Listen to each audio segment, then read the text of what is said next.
Here we are again, line of lock-up garages looking a little bit sorry for themselves. This time we're in Stevenage in Hertfordshire. And I'm actually surprised that the car in question, which is in the end garage, the least accessible one, typically, I'm surprised it can fit in there. Because this is a full-size car for us, for British people, because it's not from Britain. The car in question is an American car. And it was put in this garage, we think, 40 years ago. So we can't remember, because sadly the chap who owned it has passed away. We don't know when it was last driven, and we don't know how long the person's owned it, but it's in there. And what's interesting for me is this car, an American car from the 60s, has the steering wheel not on the left, it has it on the right, from the factory. So this thing is rare, and I don't have any idea what condition it's in, but we're going to try and pull it out. We're going to try and clean it. We're going to try and see if we've got any chance of firing the V8 engine up. My name is Jonny Smith. Of course, you are watching a barn find episode of The Late Break Show.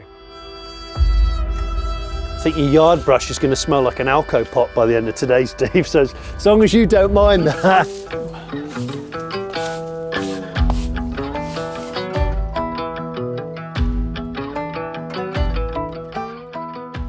So Steve, thanks for letting me come and see this car today. I guess before we talk about the car, we should talk about the level of security, because for full transparency, we've obviously had to sweep up a lot of the grime and the overgrown trees, but you said this car was pretty much barricaded in. Yeah. When Dad knew that he wasn't going to be driving it anymore, he drove it in there, locked up, put the two big padlocks on the side and dropped a lump of cement on the front and just left it in set. Oh, so really? So it was wet when he dropped it there? It was wet when he dropped it, yes. Oh my gosh. So before you come, we had to knock out the cement, leave that away, angle grind the locks off, because we couldn't find the keys for the original locks that he had on there. So we had the angle grinder to take the locks off. Wow. To prepare it in time. So it was very, very precious. Very precious to him. Yeah. Very, very precious to him. So this car is your father-in-law's car, and he's no longer with us? He's no longer with us. I passed in 2015. And you think it's been in here for? It's been in there roughly, I'd say about 40, easily 40 years. Oh my gosh. So do you know when he bought the car, how long he's owned the car? He had the car in the 50s. He was with his first wife, and they were at Benji's Burger Bar. Saw the car, loved the car. Dad looked around and he said, "Do you like it?" She loved it. Next thing, Dad, it was owned by Airman Chick Sands. Yeah. He found who the person was, bought the car, and had it at the top of the road for when his first wife came out as a present. That's right. So it probably came over here from a US Air Force. From a US Air Force. Right, yeah. Right. That explains a lot. It was a serviceman who owned it and had it shipped over. Can we have a look? Yep. Because this does now move. All bit of work. Yeah. Check this out.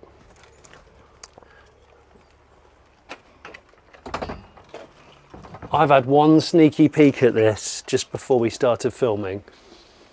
And I just went, wow, what a car. So a Ford Fairlane. Yeah. And what year is it, do you think? 58.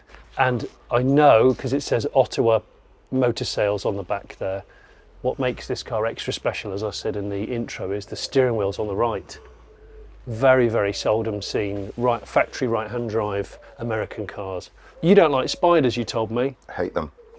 Petrified. I'm not scared of spiders, but I will get my gloves on. What a car, wow. This is a little bit tricky because obviously it fills the garage pretty much. And we've noticed the tyres are destroyed. I can try to inflate them, but I think I'll go and buy some wheel skates, jack the car up and put it on skates. And because this is concrete, not gravel, we should be able to push it out with more ease, because we can't tow it out very easily because it's this right angle. If you remember the barn find borer, just like that.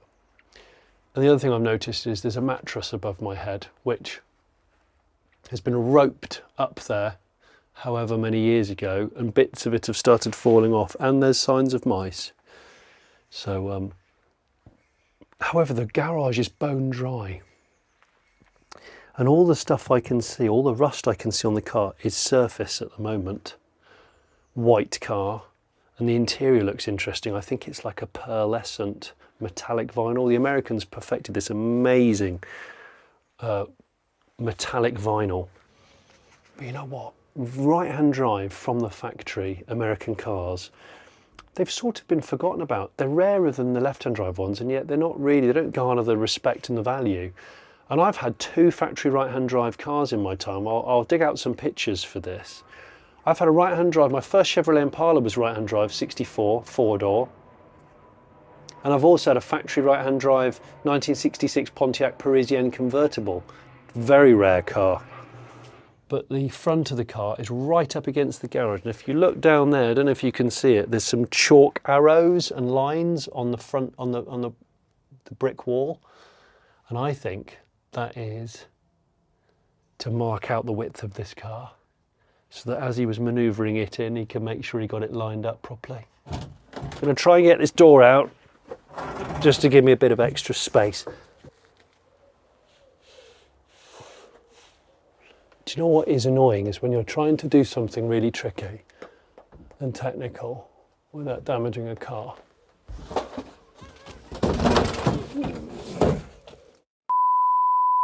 Right, we've got a door. Don't know what that door is from, but someone watching this show will know and probably want it. If you do want it, email us. There's a link in the description. We'll put you in touch with Steve and Tina. Because I can't, at the moment, recognise what that door is from. It's a big door. Maybe it's from a 2-door car. Back to the Fairlane. I'm going to sweep out the worst of the leaves here, but I think it's better for me to go and get some wheel skates rather than trying to pump these tyres up. I'm so covered in webs.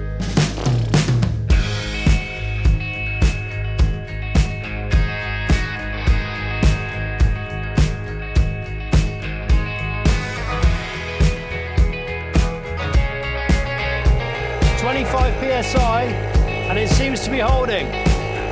So fingers crossed. Got no idea what the condition of this is until we pull it out. I purposely don't go and see barn finds for a recce. I get people commenting saying, why don't you recce it first? It's because I want to see it in its totally natural state, and we just don't have the time. We're always filming other barn finds. We only allocate a day, so rightly or wrongly, that's the way I roll. Okay. Man, I'm surprised and I'm impressed, because that is 31 psi and it's not hissing. Just found a retro tin of beans from Sainsbury's. I don't know how many decades ago that, but look at the design and the font. Old. Very, very old. So I was going to ask you, so your wife Tina remembers being in this car when she was a girl? Yeah. Going to school? Going to school. She's 53 now. Is she? Yeah. And did he have other cars apart from the Fairlane? I mean, there was next door. There was a Audi, one of the early Audis. I know that in our families historically, Jensen Interceptors, the Wolseley 6110, the Westminster. Austin Westminster, that's a big car. 3.5 litre Rovers. Yeah. 3.5. Yeah. Also, what other car was there? The Princess Van den Pla. Yeah. So all big engined cars. All big engine cars. All big engines. So he must have loved big cars. Yeah, very much so. This is great. Got the keys. It's lovely to see these original keys here. Dominion Lock Company from Montreal, Canada. So I'm guessing the original Canadian keys. I think we'll have a quick look and see what's in the boot. I've always thought that for such huge cars, old American car keys are just spookily small. Massive car, tiny key. Don't know what that's about. Bingo. Oh, okay. That could be really useful for us. Some tyres and wheels. Still got the original kind of, do you see that kind of tartan boot liner? The tailored boot liner, which would have come with the car.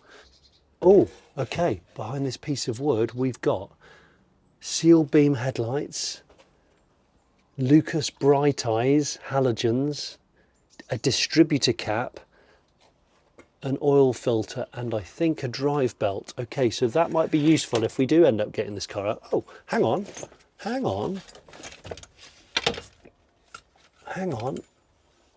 Looky here. We've got a bumper jack, an original bumper jack. If I can get this. That should have a foot on it. And that was like a peg that located under the bumper, and you just jack the whole car up by its bumper, because when they were separate body chassis American cars, of course, the bumper was bolted onto the end of the chassis, which means the bumper didn't give. So you could just hook it into the bumper and jack the whole car up. If I can do that, I can probably put this pair of wheels on it. I forgot to say, actually, earlier when I talked about, I used to have a right-hand drive Chevy Impala and a right-hand drive Pontiac American car. I've actually had a Ford Fairlane before, years ago. I've got old photos of them, and that was an Australian Ford Fairlane, different car to this, completely different, which is a mashup of sort of British and American, like Australian cars are. And I owned that when I lived in London, and I wonder where that car's gone to this day. I do wonder whatever happened to it. I owned it for a year or so, tooled around in it for a bit, and then flogged it on.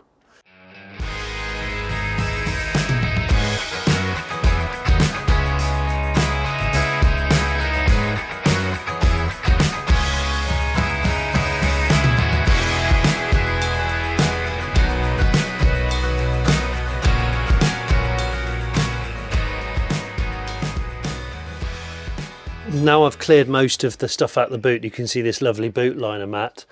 There's more rodent nest evidence up there, less than ideal. But I wanted to lift up this. Don't know if you can see this. You come in a bit closer. This is the tailored mat under the. Oh my gosh! Paint repair card.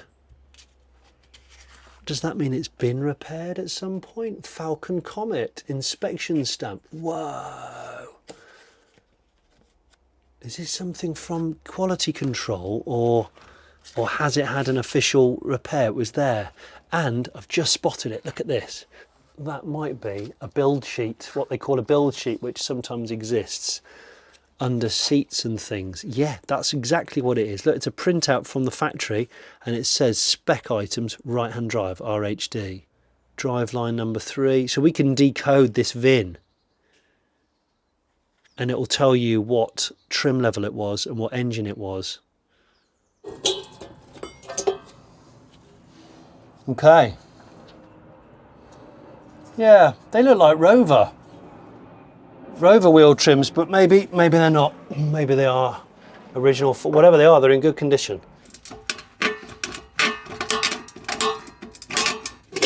Yes. Just a little word for anyone who's intending to put their car away for 30, 40 years. If you could do it in a really big garage, that would be just great for me. Just be really, and preferably not with a really creepy, rodent infested mattress that's hanging on by a thread above my head. That would also be great. While I was fiddling around with wheels and tyres, Steve's just removed the security lock for the fuel door, and here's the fuel door. What I loved about American cars of the 50s and the 60s is they made the bodies look really glamorous, but underneath they're sort of like a light truck. Yeah. Basic chassis, basic suspension, basic fuel system, basic engines. Tell me, you casually mentioned while you were undoing that, Steve, just casual, that you used to have a 68 Camaro. Yeah. Was it the 6-litre V8? It probably would be a 6-litre. 6-litre V8, yeah. Yeah. So how long ago was this? A long time ago? No, that was in the 90s. Was it? 80s, 90s. Nice. That's ace. That's really ace. Like that, those are all loose. So there's one wheel nut on that side which is stubborn, but I think I'll get my socket set out and see if I can get a tighter fit socket.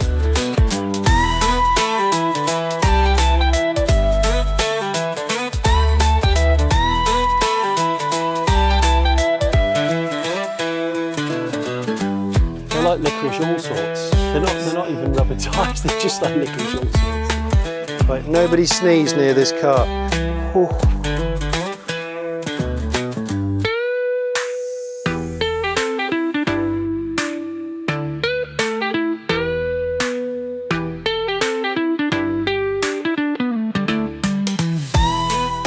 Hope you're not filming me, Phil. Hope you wouldn't do such a cruel thing. Oh, I've got a real spike in the jewellery. Aye.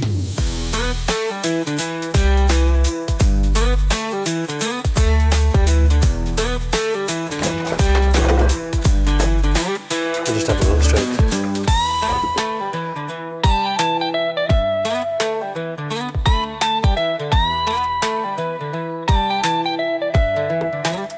Right, we've got the crusty old cross plies off, which if you stare carefully you can just make out there's a flat spot on a couple of them. We've got inflated spare tyres on the back. Bumper jack has done us proud. Well done, OG bumper jack. Was a bit scared to use it, but I needn't have doubted you. That can be put back in the boot. And then hopefully, because access is so difficult, we don't know if the brakes are seized. We'll see if it will roll in neutral. And if it doesn't roll in neutral, we'll attach a short tow rope, probably to my Tesla. And we'll just see if we can tug it out halfway, and then we can hopefully get round to the front if we need to. So it's taken quite a long time to get to this point just because of access more than anything. So let's see. I mean, it's trying, isn't it? Yeah.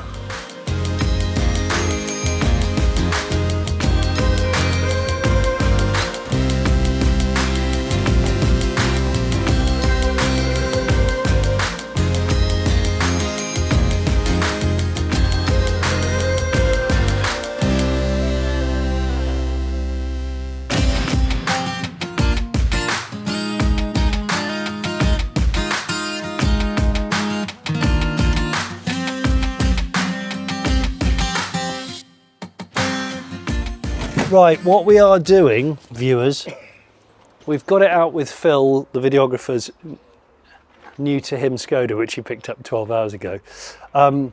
We've managed to drag it out this far, but because of the other garage being there, we just can't pull it out straight. So I think, unless it didn't feel like it was binding brakes wise, No. which is good for us. So I think we should be able to push it the rest of the way, but I've got to climb over now, and I've got to right the steering because it's gone really, really close. We need a bit of left hand down to come out. Yeah. Do you know what I want to know is, I want to know how Leonard used to get it in here. That wasn't there before. Oh. That garage, there was no garages here. These are just houses here. That has been built afterwards. Right. So it would have been able to swing come in wide. and swing wide and just right the way in. Well, damn me, that explains a lot. Yeah. Give me an idea of the width of this. 1, 2, 3, 4, 5, 6, 6.5 meters to drag a car out with a rope. Not easy. Not very easy. But luckily, Steve's got an X5 and he plans to use it. Right, nice and slow. All right,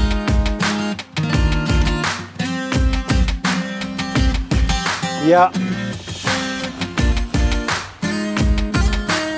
Okay. I've got the wheel, yeah.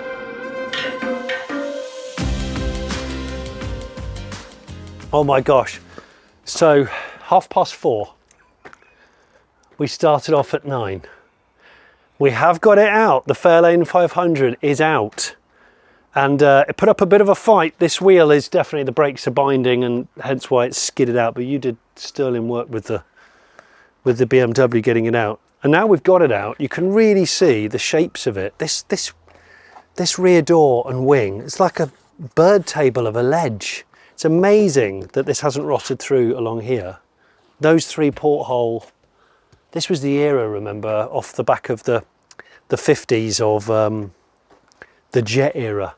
The rear lights trying to look like jet engines, glowing jet engines. It's so neat.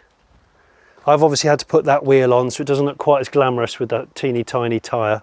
Should have the big balloony cross ply. And I could see when I was pushing the car from the front, I think your father-in-law probably put it away in here because he knew it was starting to rust. Yeah. Because there's some tape across the top of the sill, and there's some tape across the back, I noticed, and also on the front corner. And also, it probably hit a point where you couldn't get parts at all. Yeah, true. And he probably thought, well, I don't want to get rid of it. So I'll just rather lock it up. I'll lock it up and bide my time and come back to it, which perhaps Sadly just didn't happen. Yeah, true. Yeah. I haven't even opened the bonnet yet. You can see these these lovely little markers like gun sights, which I think he must have lined up with those marks on the garage wall. Yeah, you can clearly see the arrows on that on the wall. And it's got a piece of foam which, to me, is a biohazard. Oh, but you use that as a buffer. It must have been a buffer. Yeah. You must have just wedged it against the wall. I've done it before. And it's got that lovely kind of Ford script across here and that full width grille. It does look like a slightly narrower Galaxy 500.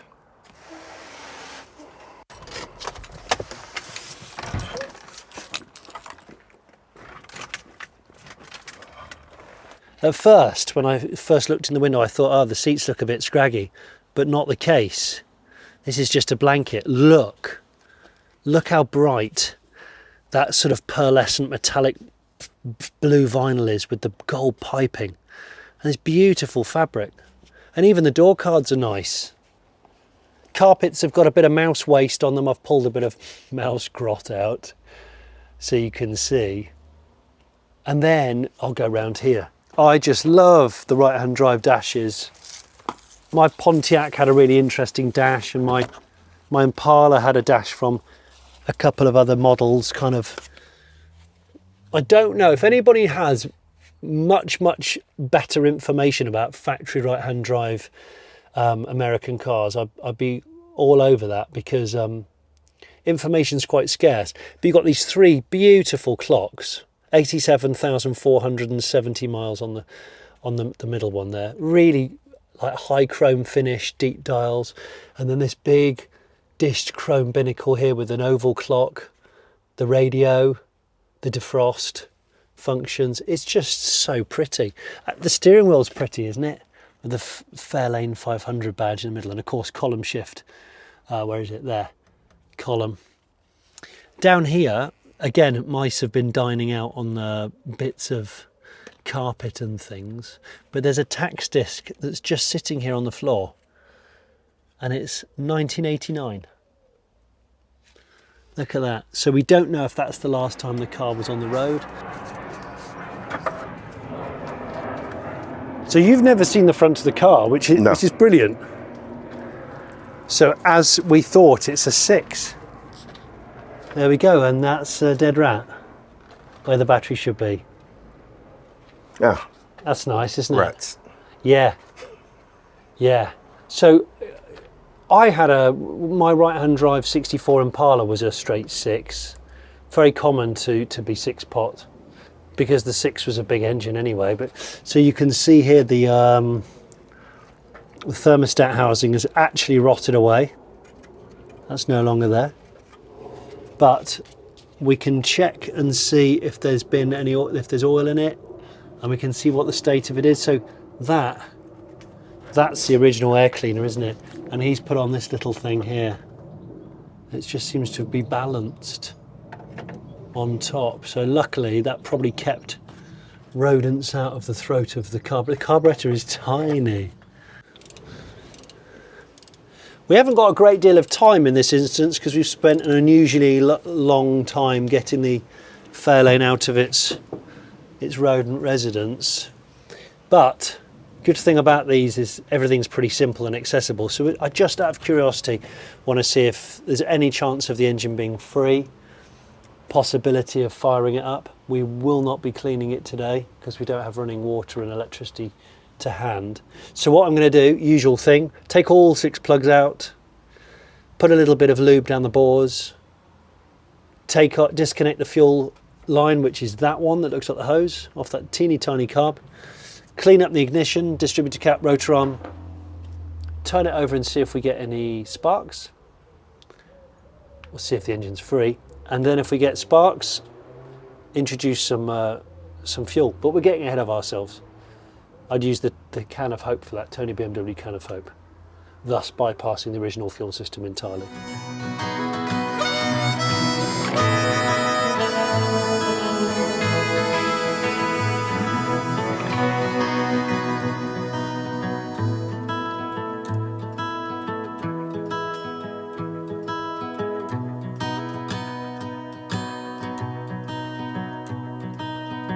I'll clean those up because I don't think we've got any spares. Spray a little bit of lube down those bores and hopefully it'll be free.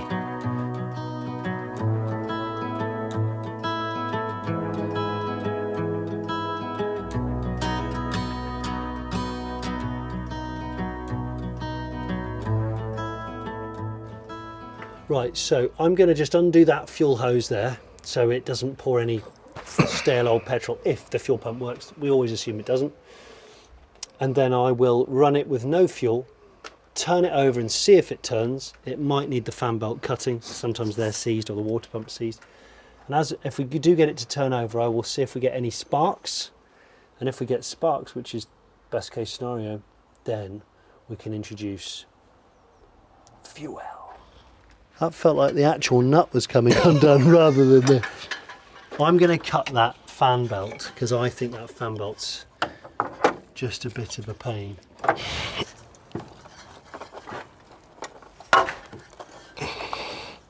The belt's gone. Has it gone? Yeah. So it was rotten? Yeah, you can imagine it's rotted into the V of the pulleys. So that's free, which is the water pump. That is free, which is the dynamo, so that's okay. But the important one is the bottom one. That is just physically undoing the... it's just undoing the nut. We can't put it in gear and rock it because it's an auto. So I'm going to take that off and see if we can do it on the starter. So spray it on it. Yeah. If I do that, just be aware that it might suddenly come off a little bit quicker. Look at you. You've done it. Gets the job. Do you know what? I'll happily give you a job if you can remove stuff that quick. So I'm going to keep an eye on that because if by some fluke fuel starts coming out, we know that the pump works. Yeah. So I'm going to assume after 40 years that is not going to happen.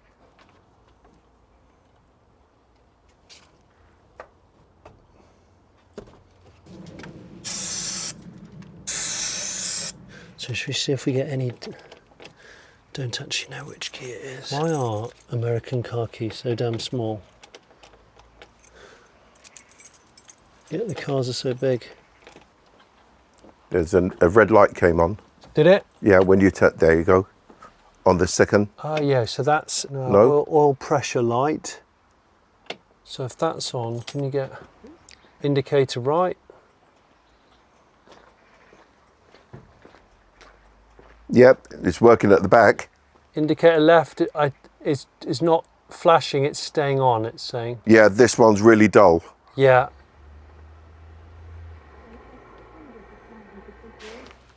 So that's trying to work. I'm not going to touch the wipers, but I think I need to lube the... Just doesn't want to turn, that doesn't. This is the ventilation system, fresh air ventilation system. We've won the jackpot, guys. It's some nuts.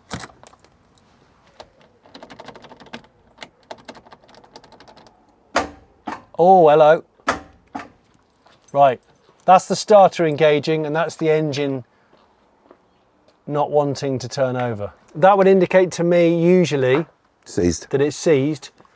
If we could get that bar on it and just see one last try on the bar. Yeah. I'm not going to go to town on it. I think if it doesn't want to run, it doesn't want to run. But Gosh, that just need to take that whole barrel out and probably just soak it in some electrical cleaner and... There's some bulbs in here. Some more bulbs, fuses. Yeah. More bulbs. Beautiful old. Look at those.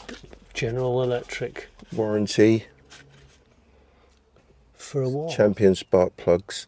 There's tax discs in here for 1989, 1988, 1977. Wow. So I wonder if it came off the road in the late 80s. That would figure. Yeah. You think it might be about 40 years? I mean, blimmin' heck. Late 80s was a long time ago. Yeah. Is there a new ignition barrel in there by any chance?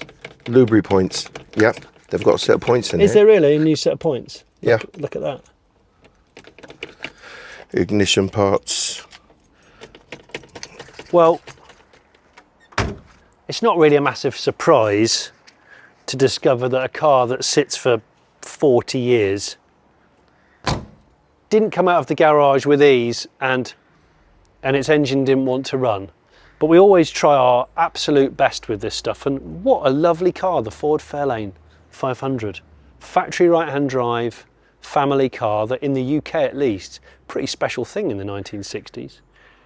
And we don't entirely know when Leonard bought it, but we know that he's had it since the 70s, could have been right at the start of the 70s. And although it looks really, really awful, actually, and I know I say this a lot on Barn Finds, but I'm here looking at it and poking around, it's not as rotten as I was expecting it to be. And I rather like this patination on the top. And the interior is just wonderful. If the family decide that they're going to sell this car, I will put details of how you contact them or ourselves in the description of this video, because the car probably won't be staying with them. It probably goes on to someone else who will restore it and maybe let them have the first drive of it when it's done. But if you know of a car like this in a garage or in a real barn or in a lean-to or a hedge or somewhere, and it's got an interesting story, or the car just happens to be in amazingly well-preserved condition or something like that, get in touch with us. You can email us. There's an email address in the description. Send us a backstory and some photos, and who knows, I might be wiping away the cobwebs on your doorstep soon. Thank you.